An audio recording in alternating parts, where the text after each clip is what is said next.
So I'll admit, I'm kind of geeking out a little bit right now.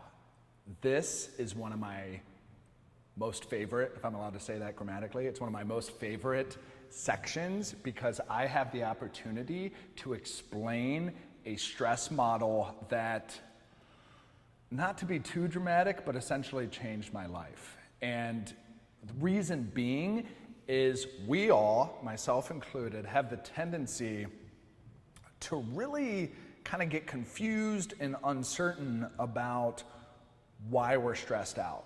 So think about that statement a little bit. Have you ever experienced stress or was feeling overwhelmed, but you couldn't exactly pinpoint why you were feeling that way? It was just so kind of general that you really, it's like, gosh, I'm just not feeling like myself. I know I'm stressed out, but why would I be stressed out? Everything in my life is okay.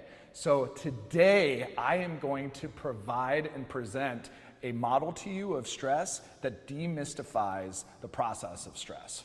It's game changer. And the reason why we need a model is because it provides a bit of an anchor for us when we're feeling stressed. Because if we don't have a model and if we can't really understand why it is that we're feeling some type of way, we're lost. Just like if you don't have a map on a hike or Siri's not talking to you while you're driving, you have the potential to make a wrong turn. So this stress model keeps us in line, helps us understand the key ingredients of what we need to actually act on or mitigate or reduce or add to in order for us to better manage our life. Convinced? Are you ready? You're like, Steve, holy shit, like I need to hear this model. Well, here it is. The stress model. In our lives, we have demands, and I'm going to get to demands. It's actually its own little section, but we have demands, which is essentially anything that requires our mental, physical, or psychological fuel.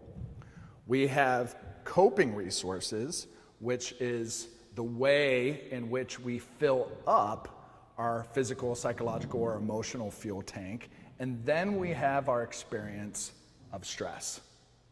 Our experience of stress. And so, already you're with me. Demands, yeah, makes sense. Coping, yeah, that makes sense. And then we have our experience of stress. Steve, what's the kicker? Give me the kicker. Once again, I know this is a very math-heavy course. I started off with that, X-Y axis thing. Now I'm going to throw this in there. Is this looking familiar? Any PTSD from earlier math classes? Greater than. So, you wonder why you're stressed out. You can't get a handle on why you're stressed out. You're confused about why you're stressed out. Really, it boils down to this. When your demands are greater than your ability to cope, you're going to become stressed. It's that simple. Remember earlier, stress is mental, physical, psychological overload. It's coming back, it's coming back. When our demands are greater than our ability to cope, that is when we become stressed out.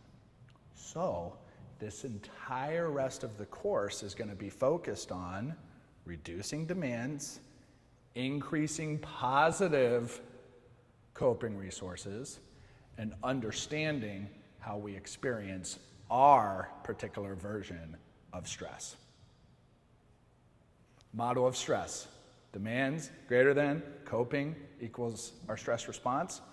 Now you have a model, a map, a due north on your compass to be able to proceed down this pathway of learning how to more effectively manage the stress and overwhelmedness in our lives.